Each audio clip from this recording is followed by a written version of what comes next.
Il est encore temps de voir le couple Depardieu, Ardendant, Les Volets Verts, de Jean Becker au cinéma juste pour la beauté du geste. Avec ces deux-là, nous irions n'importe où. À Châteauroux, en char à voile ou en intercité, à la nage ou en pédalo. Avec eux, le transport amoureux s'effectue toujours en première classe. Entre le chef-d'œuvre et le nanar, la pellicule est souvent mince. Pourtant, nous craignons des 4 fers avant d'entrer dans ce cinéma arlequin de la rue de Rennes. L'affiche passablement décolorée ne nous emballait pas vraiment, la fin août n'est guère propice à l'enthousiasme visuel. Et puis la rentrée de septembre est si laide avec toutes ses injonctions d'énergétique et ses rues éventrées.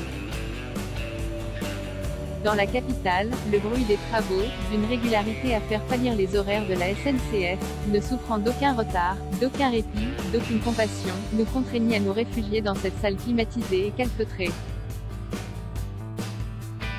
Seul moyen d'échapper à l'excavation permanente et à la chaleur poisseuse.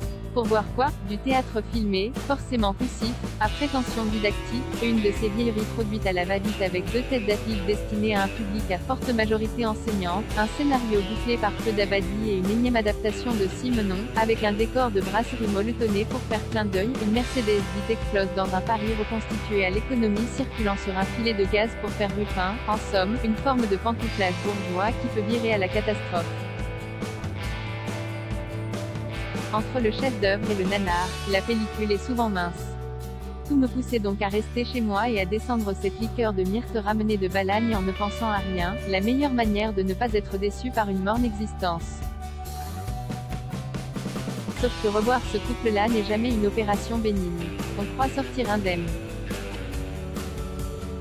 On est trop malin pour se faire piéger. Pas moi, pas nous, on connaît tous leurs trucs, respiration fatiguée d'un côté qui donne du poids à sa parole et cette voix tentatrice si souvent entendue et malgré tout, emplie de mystère, de l'autre. Ce serait si simple de croire à leur caricature pour mieux se protéger de leur incandescence.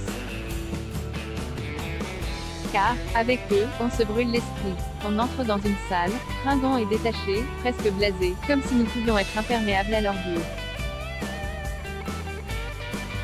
Innocents et prétentieux que nous sommes. Ces deux-là n'ont pas d'équivalent dans le cinéma français. Dans quelques minutes, nous allons être terrassés par leur jeu souple et intense, fragile et aérien, juste et direct, sans ornementation, sans graisse, sans glaise artistique, sans instrumentalisation, sans tous les effets néfastes appris dans les cours de comédie. Allez pur, au talent, sans gants, sans précaution, Gérard Depardieu et Fanny Ardant vont opérer à cœur ouvert.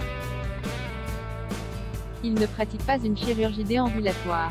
Vous ressortirez effectivement au bout de 2 heures, mais les séquelles dureront longtemps, votre mémoire travaillera sur les boulevards, elle moulinera, elle se souviendra d'une jeunesse en fuite et la mélancolie, ce noble sentiment, vous étreindra à un carrefour devant une foule ignorante et stupéfaite. Leur radicalité jouissive, d'une élégance d'argile, vous cueillera en plein milieu de l'après-midi. Vous aurez les larmes aux yeux, un peu KO, un peu désemparé, un peu agacé aussi d'être aussi secoué par ce petit film, un de plus dans leur longue filmographie et aussi, un peu menteur, comme le chantait Christophe. Tant pis ou tant mieux. Le souffle court et les souvenirs en vrac, vous tenterez d'avancer.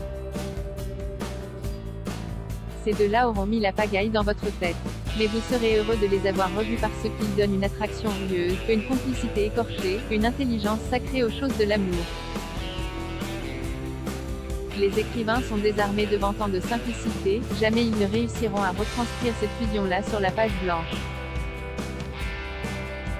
Elle est probablement trop puissante pour être figée dans l'écrit. Vous aurez envie de dire aux autres, à vos amis ou aux inconnus que ces deux acteurs-là n'ont pas d'équivalent dans le cinéma français. Qu'à l'évidence, ils surclassent la concurrence, qu'ils mettent en mouvement et en musique l'insoutenable douleur d'un amour suspendu. Lui, tassé, ogre reculé triste, capable d'éclats majestueux, et elle, le charme inaltérable, le regard enflammé et ce sourire, large et dévorant, happant la vie comme une messagère antique. Les Volets Verts, de Jean Becker, dans les salles actuellement. À lire aussi. Du même auteur Simenon, Depardieu, l'été Depardieu, sous le signe de la maudissure, Depardieu encore, et la revue Éléments.